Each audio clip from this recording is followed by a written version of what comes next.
The number 9 Seguin Matadors started the night undefeated in District 5A Division 1. Time with Smithson Valley for first place, with the number 7 Canyon Cougars are right behind them, 3-1, 6-1 overall. That's why it's a big game in our big game coverage tonight. Matadors in the Canyon 7. Quarterback Corey Daly fires to Isaac Garcia on the slam for the 7-yard touchdown, 7-0 Seguin. Less than a minute before half, Canyon responds. Quarterback Deuce Adams drops back, is looking deep, launches a perfect pass to his twin brother Eli Adams in the end zone for the game-tying 34-yard touchdown, 7-7 at the half. Third quarter, Cougars take the lead.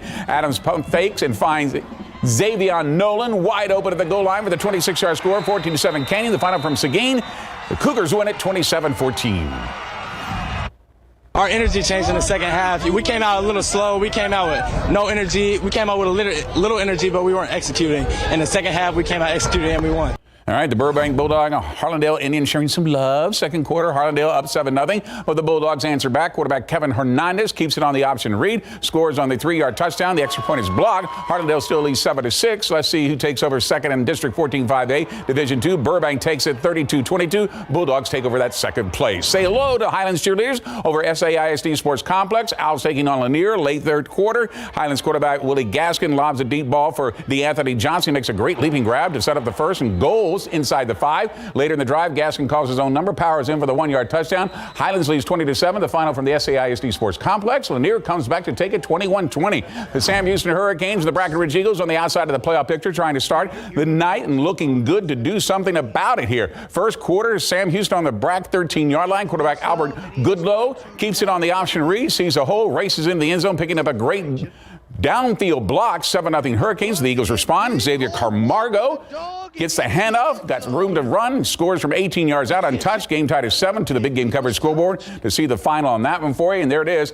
in overtime. 27-24 Sam Houston over Brackenridge. Lanier over Highlands 21-20. Elsewhere, Harlandale falls to Burbank 32-22 and 27-14 New Braunfels Canyon over Seguin. The Steel Cheerleaders welcome us to Lynn Stadium. Number 1 Knights hosting East Central. Steel strikes first. Jadon Bailey walks in for a 1-yard touchdown, 7-0 lead. Then the next possession, they get on board again. This time the handoff goes to Avian Farrow. He bursts through the line, steps out of a tackle there, and he's gone for a 62-yard touchdown. Knights lead 14-0. They take it 49-3 over at Rutledge Stadium. Judson hosting San Marcos. Second quarter, Rattlers trailing 14-7, looking for the game-tying score. But the Judson senior, Kalen Carter, forces a fumble. Julius Calhoun picks it up, takes it the other direction, breaking one tackle on his way for the 37-yard fumble return touchdown. Rockets take the lead 21-7, I should say, and has not gone final. It is 55-35 Judson in the fourth. The Reagan Rattlers back at 12's top 12 after their win over Johnson last week. Tonight facing the Churchill Chargers. First quarter, Reagan trying to set up a screen here, but Wayne Roundtree, the big defensive lineman, comes up with the interception. Look at him go.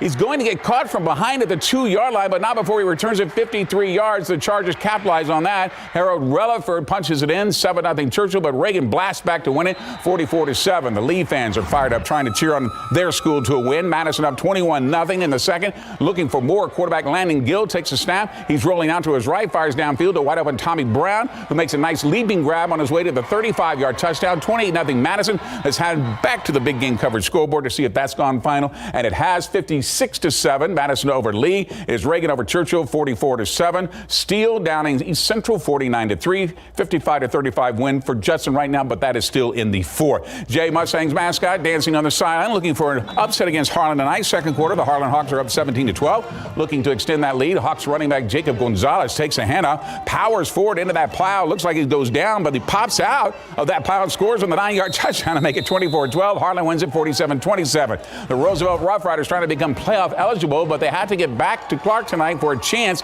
Good start first quarter. The Rough Riders on the attack. Quarterback Brian Roeder finds Devin Tennyson Shepard in the flat. He makes one move to the outside and gets off to the races, gets knocked out of bounds at the 2. Not before picking up 26. Brennan Carroll caps off the drive with the muscles in for the touchdown. 7-0 Roosevelt. Final from Ferris Clark, though, takes it 34-29. Say hello to the Titans. Southwest Legacy Stadium. Titans hosting Eagle Pass win. Legacy up 17-0. Late in the fourth quarter, running back Fernando Flores takes a direct snap, keeps his legs churning for the 3-yard touchdown. That made it 24-0. That's how they win it, 24-0. Kennedy Rockets hosting hosting the Boerne Greyhounds tonight. The Rockets looking for their first district win. They will start from behind because the Greyhounds off to a fast start. Quarterback Jackson Bays throwing a timing route to Brandon Bays in the end zone with a 23-yard touchdown. 7-0 Boerne. Back to the big game coverage scoreboard for that final as well. 49-7. Boerne with the big win. Eagle Pass win shut out by Southwest Legacy. 24-0. John Jay falls to Harlan. 47-27. Clark over Roosevelt outscoring them 34-29. The Somerset Bulldogs hosting the Memorial Minutemen tonight with the Bulldogs trying to keep pace with Boerne in District 14 4A Division 1.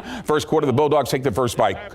Colby Isbell on the quick pass to Jaden Foz on the near sideline. He has room to run down the sideline. He goes and dives in for the 30-yard score. 7-0 Somerset. The final from Bulldog Stadium, 70-0 Somerset. Here comes Randolph, ready to take on Cole at Mickler Memorial Field in District 13 3A Division 1. Rohawks get on the board first. Opening drive, quarterback Aaron Davis decides to keep it himself right up the middle, racing the end zone untouched with a 16-yard touchdown. Extra point was good to make it 7-0. The final, Rohawks win it 49-7. And homecoming from West Campus here tonight as they take on Nixon Smiley. Nixon Smiley all smiles as they're up 27-0 in the second quarter. No slowing down. The Mustangs quarterback Luke Moses rolls out to his left, spins, then throws back across the field to Brandon Martinez, races down the sign, 22-yard score to make it 34-0. The final from Bobcat, 41-0 Nixon Smiley. Strike at the band over Central Catholic as they take on Concordian Lutheran out of Tomball. Second quarter, the Buttons are down 7-0, not for long. Buttons on the 26, Concordia. Jonathan Weinkamp takes a handoff, starts up the middle, takes a break, it's a tackle there, bounces to the outside, powers his way for the score to tie the game at 7-all. Back to the big game coverage scoreboard to see if that is final, and our neighbors across the street come away with a win, 35-27. Somerset over Memorial and a shutout, 70-0. Randolph Downs Cole, it's Air Force against Army there, 49-7. Nixon Smiley over South San West, 41-0. We're just getting started. Up next, our big game coverage road trip, fan cam, more highlights and more scores when we come back. But first, let's listen to the Stevens Falcons marching band.